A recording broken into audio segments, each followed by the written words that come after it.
तो गैस मैं हूं अंकित और आप देख रहे हैं रेसलिंग फैंस नेटवर्क। शुरू करते हैं गैस अपनी बातों को हम लोग सबसे पहले द एनिमल बटिस्टा से। तो आज बटिस्टा हो चुके हैं टोटल 55 साल के, यानी Batista is now 55 years old because आज है उनका हैप्पी बर्थडे। तो कमेंट सेक्शन के अंदर आप सबको हैप्पी बर्थडे की विशेष देनी है। अब चाहो तो आप लोग उनके भी कमेंट सेक्शन में जाके दे सकते हो, वरना यहाँ पे भी दे सकते हो। बटिस्टा ने अपने इस lengthy and historical legendary career के अंदर क्या क्या अचीव करा है, क्या क्या माइलस्टोन टच करें, वो मैं आपको बता देता हूँ। 6 बार बटिस्टा बन चुके हैं वर्ल्ड चैंपियन, यानी 6 time farmer WWE world champion रह चुके हैं। 2 बार रॉयल रंबल जीता है इन्होंने, एक बार तो काफ़ी हिस्टोरिकल था एंड एक आखिरी बार 2014 में जीता था बटिस्टा ने। 4 बार WWE टैग टीम चैंपियन बन चुके हैं। साथ में बटिस्टा एक फॉर्सर फ्यूचर हॉल ऑफ फेमर भी हैं। अब बटिस्टा तो बहुत पहले ही इंडक्ट हो जाते हैं, लेकिन कोविड वगैरह आ गया, इस वजह से बटिस्टा नहीं हो पाए, बट आगे आने वाले टाइम में हो जाएंगे। मे बी इस साल भी हो सकते हैं या फिर अगले साल भी हो सकते हैं, तो देखते हैं कब होते हैं। लेकिन हाँ, बटिस्टा का करियर कितना हिस्टोरिकल रहा है, कितना लेजेंडरी रहा है, वो हम सबको मालूम है। आखिरी मैच बटिस्टा का WWE के अंदर हुआ था रेसलमेनिया 35 में, जहाँ पे कि वो ट्रिपल एच को रेसल कर रहे थे एंड वहाँ पे उनको हार मिली थी। उसके बाद से वो WWE से रिटायर हो चुके हैं। तो हैप्पी बर्थडे की विशेष है मेरी तरफ से बटिस्टा को लेके। बटिस्टा को आप भी चाहो तो कमेंट करके विश कर सकते हो। वैसे चैनल को सब्सक्राइब कर देना, आप लोग नहीं कर रहे हो अभी तक तो नीचे बटन मिलेगा। आगे बढ़ते हैं, बात करते हैं अगली स्टोरी के बारे में, जो कि अपनी रिलेटेड है निक एल्डिस से। तो भाई निक एल्डिस को लेके क्या अपडेट है, मैं आपको बता दूं कि निक एल्डिस अपने WWE इन रिंग डेब्यू के ऊपर कमेंट करते हैं कि उनका WWE इन रिंग डेब्यू कब होगा, क्या ये चीज़ पॉसिबल भी है या फिर फैंस को एक्सपेक्ट नहीं करना चाहिए।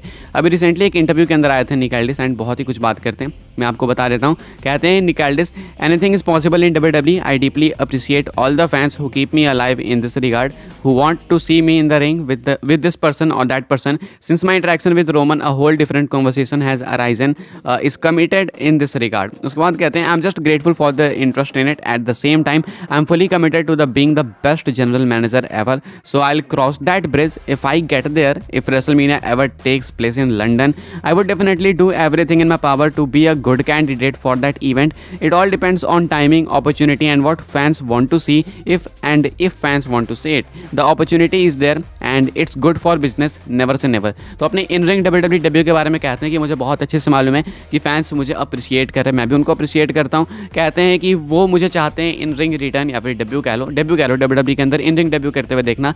तो मैं बता दूं कि मेरे भी कहीं ना कहीं बकेट लिस्ट में ये चीज़ है, लेकिन अभी मैं फुली कमिटेड हूँ अपने जनरल मैनेजर वाले पोस्ट के ऊपर। मैं बेस्ट जनरल मैनेजर बनना चाहता हूँ, स्पेशली रोमन रेंज के साथ मेरा जो कॉन्फ्रंटेशन वगैरह हुआ, मेरे जो इंट्रैक्शंस हुए रोमन के साथ, उसके बाद सबने एक अलग ही कन्वर्सेशन छेड़ दी है। तो उसमें जो इंटरेस्ट है मैं उसको भी काफ़ी अप्रिशिएट करता हूँ सारी चीज़ों को।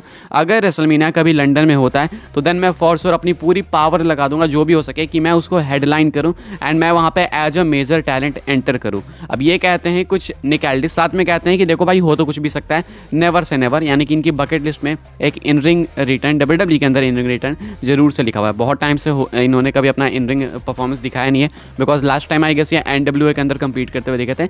लेकिन निक एल्डिस या फिर काफ़ी सारे लोग इनको मैग्नस के नाम से जानते थे TNA के टाइम पे, तो काफ़ी पॉपुलर स्टार हैं एंड आई होप कि निक एल्डिस, मैग्नस कह लो कुछ भी कह लो, WWE के अंदर जल्दी इन रिंग डेब्यू करे अपना, बिकॉज वो डिजर्व करते हैं इन सारी चीज़ों को एंड बहुत ही बेस्ट हैं वो उस चीज़ में। तो इवेंचुअली एक ना एक दिन होने वाली है चीज़, अभी के हिसाब से इसके बारे में ही कॉमेंट करते हैं निक एल्डिस।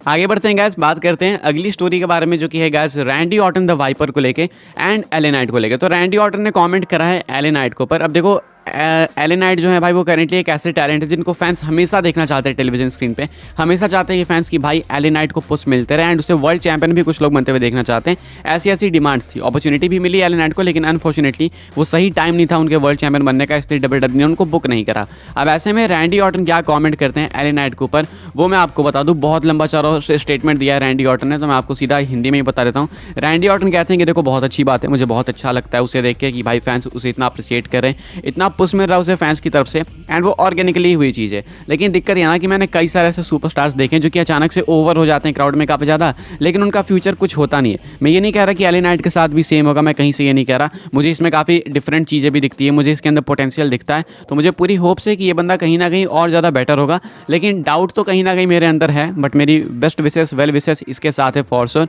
एंड मैं यही होप करूँगा कि समय के साथ ये और बेटर हो, और ज़्यादा मर्च वगैरह बेचे and may be future world champion भी है। तो ये कुछ कहना है रैंडी ऑर्टन का, लेकिन कहीं ना कहीं रैंडी ऑर्टन बेचारे को डाउट है कि कहीं LA नाइट के नाम पे जो पुश मिल रहा है, LA नाइट को ही मिल रहा है वैसे तो, कहीं LA नाइट को जो पुश मिल रहा है फैंस के नाम पे, वो चीज़ कहीं एक टाइम पे जाके थम ना जाए अगर क्राउड का रिएक्शन कम हो जाए तो, बिकॉज रैंडी ऑर्टन एक वेटरन है भाई, एक्सपीरियंस है, बहुत सारे ऐसे केसेस उन्होंने देखे अपने करियर के अंदर, तो वही कहते हैं कि वैसा ना हो तो बेटर हो, बाकी तो सब कुछ सही चल रहा है।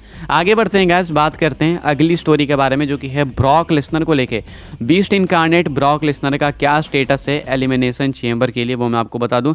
रॉयल रंबल अगला इवेंट होने वाला है एंड वहाँ के लिए already Brock Lesnar is rumoured वहाँ पे आपको देखने को मिल ही जाएंगे, वैसे तो मुझे पूरा बिलीव है बिकॉज उस मैच के अंदर गुंथर है, तो मैं ऑलमोस्ट और कन्फर्म हो चुका हूँ कि वहाँ पे ब्रॉक लेसनर होंगे एंड उसके बाद गुंथर उनके बीच में इंट्रैक्शन होगा, या तो गुंथर उनको एलिमिनेट करेंगे या तो ब्रॉक गुंथर को एलिमिनेट करेंगे। I think Gunther he eliminate करेंगे लेसनर को एंड उसके बाद जाके इनकी फ्यूड आगे बढ़ेगी, तो वहाँ पे तो वैसे होने वाले मुझे ऐसा लगता है। एंड उसके बाद अगला इवेंट होने वाला है, अगला पीएलई होने वाला है एलिमिनेशन चेंबर।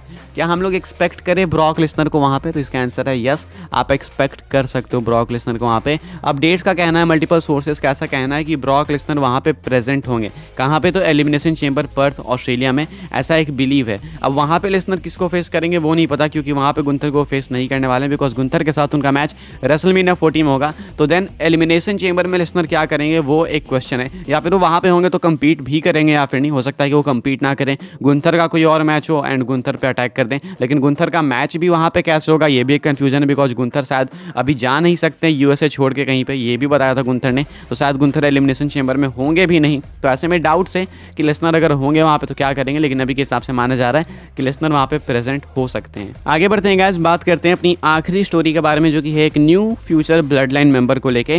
क्या रॉयल रंबल के अंदर एक न्यू ब्लड लाइन मेंबर देखने को मिलेगा हमें? एंड न्यू से मेरा मतलब है मैं बात कर रहा हूँ नाओमी की।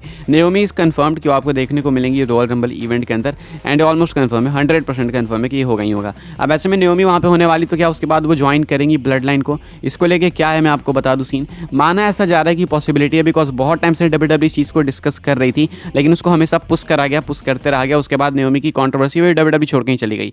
तो क्या अभी भी कोई चांसेस हैं? देखो अभी चांसेस तो काफ़ी कम है बिकॉज ब्लड लाइन अभी उस पीक पे नहीं है जो एक टाइम पे हुआ करती थी, लेकिन पॉसिबिलिटीज अभी भी है एंड कुछ लोग चाह रहे हैं, स्पेक्यूलेट कर रहे हैं, पिच कर रहे हैं कि नाओमी को रॉयल रंबल में ला के उसके बाद ब्लड लाइन के साथ अलाइन कर देना चाहिए। अब जितने लोग इसके सपोर्ट में हैं उतने ही लोग इसके अगेंस्ट में भी हैं कि नहीं भाई ये नहीं होना चाहिए, ऑलरेडी ब्लड लाइन की स्टोरी डाउनफॉल के अंदर है एंड अब इसको रिवाइव करने का कोई सेंस नहीं बनता बिकॉज अब नाओमी आ जाएगी तो फिर से ब्लड लाइन स्ट्रांग हो जाएगी एंड फिर से ये लोग डोमिनेट करने लगेंगे। तो वो बार बार करने से बेटर है कि ब्लड लाइन डाउनफॉल के अंदर है तो ठीक है अब इसको धीरे धीरे खत्म ही कर दो। ये काफ़ी सारे लोगों का कहना। बाकी आपके क्या थॉट्स हैं?